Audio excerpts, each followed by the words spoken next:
নমস্কাৰ শিক্ষাগুৰুসকল আমি সকলোৱে গম পাইছোঁ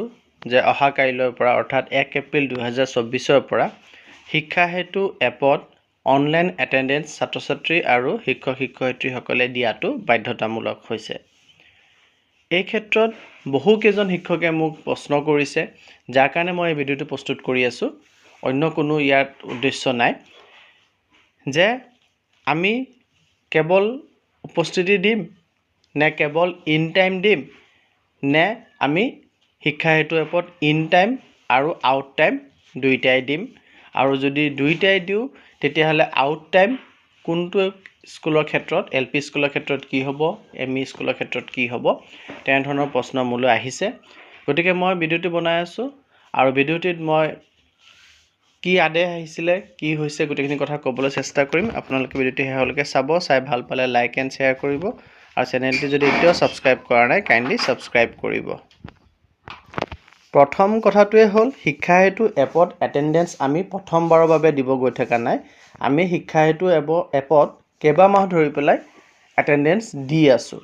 কেৱল এটাই পৰিৱৰ্তন হ'বলৈ গৈ আছে যে আমি আগতে এটেন্ডেন্স যে দিছিলোঁ সেইটো বাধ্যতামূলক নাছিলে, অৰ্থাৎ এটেন্ডেন্স নিদিলে আমাৰ কোনো ধৰণৰ আমাৰ বিৰুদ্ধে ব্যৱস্থা গ্ৰহণৰ কোনো কথা নাছিল। কিন্তু 1 এপ্ৰিলৰ পৰা যিহেতু বাধ্যতামূলক হ'ব গৈ আছে গতিকে আমি এটেন্ডেন্স দিব দিব নোৱাৰা কথাটো অহা নাই, সেইটো টেকনিকেল কথাটো পিছত দেখা যাব। নিদিলে তেতিয়াহ'লে আমাৰ বিৰুদ্ধে ব্যৱস্থাও ল'ব পাৰে। কিন্তু যিকেইটা আদেশ প্ৰকাশ পাইছে এতিয়ালৈকে সেই আদেশকেইটা যদি আমি চাবলৈ যাওঁ, আপোনালোকে স্ক্ৰীনত প্ৰথমটি আদেশ দেখা পাই আছে। এই আদেশটি 21 ফেব্ৰুৱাৰী 2024 প্ৰকাশ পাইছিলে, য'ত উল্লেখ কৰিছিল যে সকলো টিচিং আৰু নন টিচিং ষ্টাফে যিসকলে আৰপি মতে দৰমহা পায় তেওঁলোকক ডাইৰেকশ্যন দিয়া হৈছে যে তেওঁলোকে শিক্ষা হেতু এপত অহা 1 এপ্ৰিল 2024 পৰা বাধ্যতামূলকভাৱে এটেন্ডেন্স দিব লাগিব। অৰ্থাৎ তেওঁলোকে সেই সময়তো এই 21 ফেব্ৰুৱাৰী 2024 যোনদিনাখন আদেশটো প্ৰকাশ পাইছে আমি সেইদিনাখনো এটেন্ডেন্স দিছিলোঁ, কিন্তু সেইদিনাখন দিয়া এটেন্ডেন্সটো বাধ্যতামূলক নাছিল, কিন্তু 1 এপ্ৰিলৰ পৰা বাধ্যতামূলক হ'ব। নিশ্চয় এই আদেশটোৰ পৰা সেই কথাটোকে বুজা গ'ল। তাৰ পাছত আপোনালোকে এতিয়া স্ক্ৰীনত দেখা পাই আছে 1 মাৰ্চ 2024 হোৱা ভিডিঅ' কনফাৰেন্সিঙৰ মাইনুচটো। ইয়াতো আপোনালোকে যদি তললৈ আহে দেখা পাব যে ইয়াত আপোনালোকৰ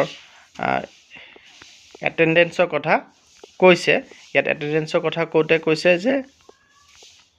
It was informed by the mission director that the attendance of students and teachers will be taken through Shiksha Hetu only from 1st April 2024, not in attendance register. The attendance registerত আৰু attendance 1 এপ্ৰিলৰ পৰা লোৱা নহ'ব উপস্থিতিৰ খতিয়ান বহীত। তাৰ সলনি অকল শিক্ষা হেতু এপৰ জৰিয়তেহে এটেন্ডেন্স লোৱা হ'ব। গতিকে এই কথাটোৰ পৰা কিছু পৰিমাণে আহি যায় যে ইন টাইম আৰু আউট টাইম আমি দিব লাগিব, কাৰণ আমি আৰু হাজিৰা বহীত চহী কৰিব নালাগে বুলি এই মাইনুচটোত উল্লেখ কৰিছে। আমি এটেন্ডেন্স ক'ত দিব লাগিব? শিক্ষা হেতুত দিব লাগিব। তাৰ দুদিন পিছতে 22 মাৰ্চত আপোনালোকে যদি চাই এই নিৰ্দেশনাটো প্ৰকাশ পাইছিলে আৰু এই নিৰ্দেশনাটোত কৈছিলে যে মেণ্ডাটৰিলি 1 এপ্ৰিলৰ পৰা শিক্ষক আৰু ছাত্ৰ-ছাত্ৰীয়ে শিক্ষা হেতু এপত এটেন্ডেন্স দিব লাগিব। আকৌ একে কথাকে কৈছিলে যে মেণ্ডাটৰিলি এটেন্ডেন্স দিব লাগিব, কিন্তু ইন টাইম আউট টাইমৰ কথা ইয়াতো একো উল্লেখ কৰা নাই। আৰু সেই গতিকে যদি কিবা অসুবিধা আছে তেতিয়াহ'লে 23 মাৰ্চৰ ভিতৰত এই ক্ষেত্ৰত ব্যৱস্থা ল'ব কাৰণে জনাব লাগে বুলি এই লেটাৰটোত উল্লেখ কৰিছিলে। এতিয়া আপুনি স্ক্ৰীনত দেখা পাই আছে 22 মাৰ্চত প্ৰকাশ পোৱা আৰু এটা আদেশ, যোনটোত স্পষ্টকৈ ইন টাইম আউট টাইম দুইটা কথা উল্লেখ কৰিছে। কিন্তু ইয়াতো এটা কথা থাকি গ'ল যে এই আদেশটি all the employees engaged under Samagra Shiksha Assam from district to block level বুলি এমপ্লয়িৰ কথা কৈছে। এমপ্লয়িৰ কথা কওঁতে কৈছে যে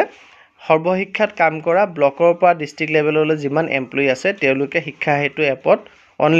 অকল শিক্ষা হেতু এপত 1 এপ্ৰিলৰ পৰা ডেইলি এটেন্ডেন্সটো কম্পালচৰি হিচাপে দিব লাগিব আৰু তেওঁলোকে ওৱান টাইম সেল্ফ ৰেজিষ্ট্ৰেশ্যন কৰিব লাগিব আৰু ডেইলি এটেন্ডেন্সটো দুবাৰকৈ দিব লাগিব, in time and out time দুবাৰেই দিব লাগিব। এই আদেশটিত স্পষ্টকৈ উল্লেখ কৰিছে যে ইন টাইম আৰু আউট টাইম দুইটাই দিব লাগিব, কিন্তু এই আদেশটো আমাৰ শিক্ষক সমাজক উদ্দেশ্য কৰি পেলাই দিয়া আদেশ নহয়। এই আদেশটি আছিলে সৰ্বশিক্ষাত সমগ্ৰ শিক্ষাত কাম কৰা ব্লকৰ পৰা ডিষ্ট্ৰিক্ট পৰ্যায়ৰ যি এমপ্লয়ী আছে কৰ্মচাৰী আছে তেওঁলোকৰ বাবেহে তাৰপিছত আৰু এটি অৰ্ডাৰ প্ৰকাশ পাইছিলে যোনটো অৰ্ডাৰ প্ৰকাশ পাইছে আপোনালোকৰ 28 মাৰ্চত আৰু ইয়াতো স্পষ্টকৈ উল্লেখ কৰিছে যে ষ্টুডেণ্ট আৰু শিক্ষকৰ এটেণ্ডেন্স 1 এপ্ৰিল 2024 পৰা ডেইলি এটেণ্ডেন্সটো ট্ৰেক কৰাৰ ক্ষেত্ৰত শিক্ষা হেতুৰে ট্ৰেক কৰিব বুলি ডিপাৰ্টমেণ্টে এইটো ব্যৱস্থা গ্ৰহণ কৰিছে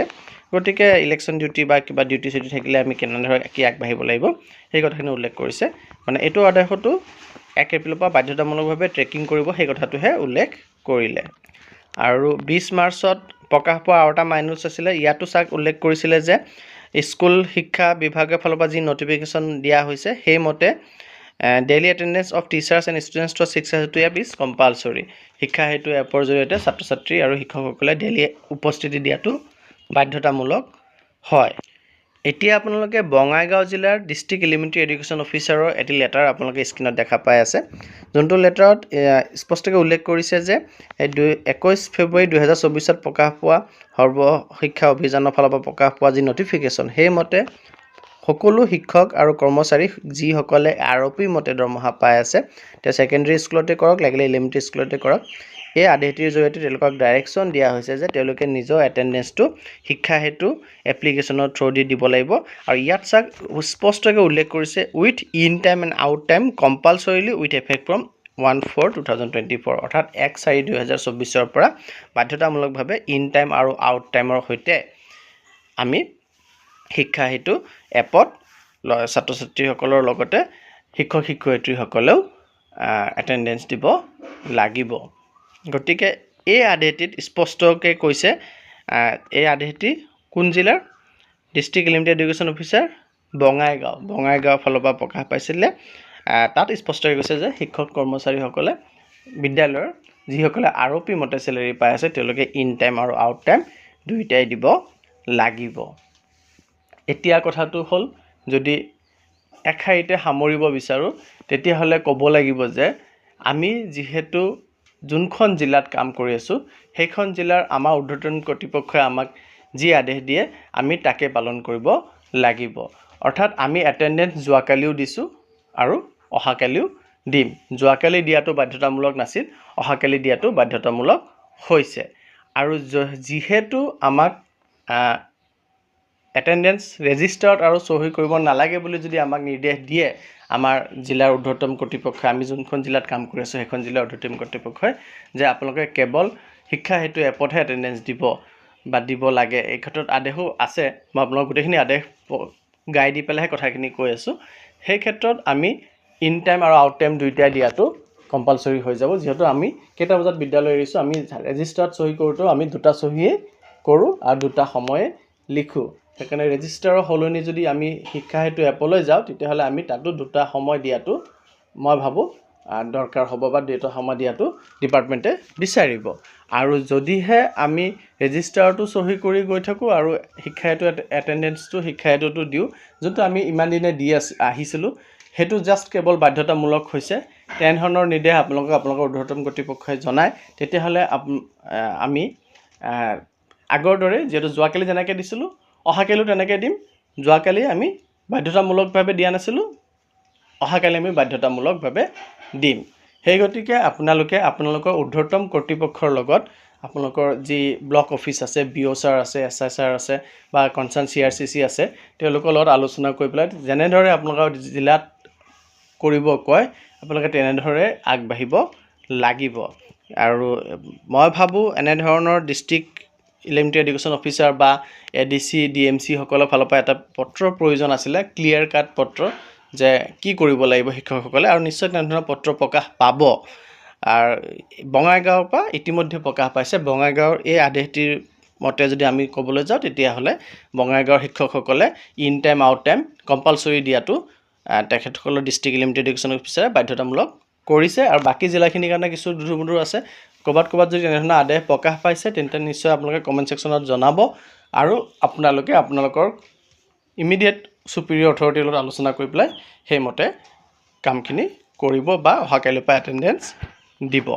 এতিয়া কথাটো হ'ল আউট টাইম যদি আমি দিবলৈ যাওঁ তেতিয়াহ'লে আমি আউট টাইম কেইটা বজাত দিম সেই প্ৰশ্নটো বহুতৰ ফালৰ পৰা আহিছে আপোনালোকে সেই ক্ষেত্ৰত একাডেমিক কেলেণ্ডাৰখন চাব লাগিব আৰু মই সেই ক্ষেত্ৰত এটা ভিডিঅ' বনাইছিলোঁ একাডেমিক কেলেণ্ডাৰত কি আহিছে এইবাৰ